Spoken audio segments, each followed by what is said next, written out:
Welcome once again to my channel, Winning in Life Empowerment Academy. My name is Abimbola Adetola Komalafe. I'm a physician, and in my channel, all my aim or my intentions has been and continue to be helping people live consciously, helping them to be more self-aware and enjoy the moment. Because what? Tomorrow is not promised. So in my previous clips, we have been looking at our thoughts. So in this clip, we're going to be concentrating on how do we know our thoughts affect our body. Again, how do we know that our thoughts affect our body? There's a thing called a polygraph or lie detector that most police use to find out if people are telling the truth or a lie.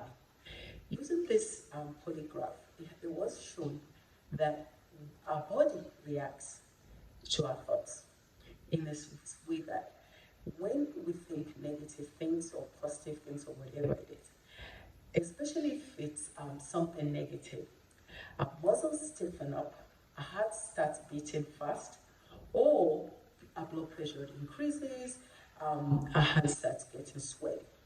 So from this, we understand that majority of the time, our bodies react to our thoughts.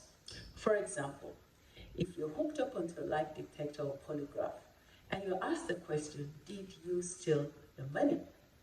If you did steal the money, okay, you're going to do what? You're going to find out that your heart rate goes up, you're breathing fast, your blood pressure is high, you perspire, and your hands get sweaty. And this is part of the reason why most of the time when people are lying and they put them on lie detector, you could do this, but some people have perfected it and it doesn't affect them. But we know that it's not only when you're lying that your thoughts affect your body. Your thoughts, wherever they are, they do affect your body physiologically. And that's when we see the heart rate, the blood pressure, the adrenaline come out. So I also want you to remember that it's not just only when you're lying. Every thought affects our body, positively or negatively. So our cell is affected by every single thought we have.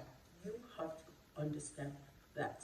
So that's why it's imperative that we learn to have positive thoughts. So for example, let me give you an example. A couple of years ago, I read this story about a young man who was a foreman. And what had happened was that they had a Christmas party and everybody was preparing to go home. He had to do something real quick. He ran into one of the standby freezers and he put the stuff down. And when he turned around, he had locked himself in this freezer, which most of the time is frozen. So when he tried to get out, he yelled, he screamed. Nobody was around because everybody had gone home to prepare for the Christmas party. So he got locked there and there was no help. He died in that freezer. But what was very surprising about this story was the fact that when the other foremen came back in the morning, they found out that the freezer that this gentleman died in, or this foreman died in, was not even on. It was supposed to be a frozen freezer, but for some reason it wasn't turned on. So this guy died as a response to his thoughts, because in his thought he felt he had been locked into a frozen freezer. So we all believe and we know, and studies continue to show us that our body reacts to thoughts. So, like I said in my previous videos, our thoughts, they're messengers, they're things that we send into the world and they bring back information to us. So we want to try as much as possible to send in positive information.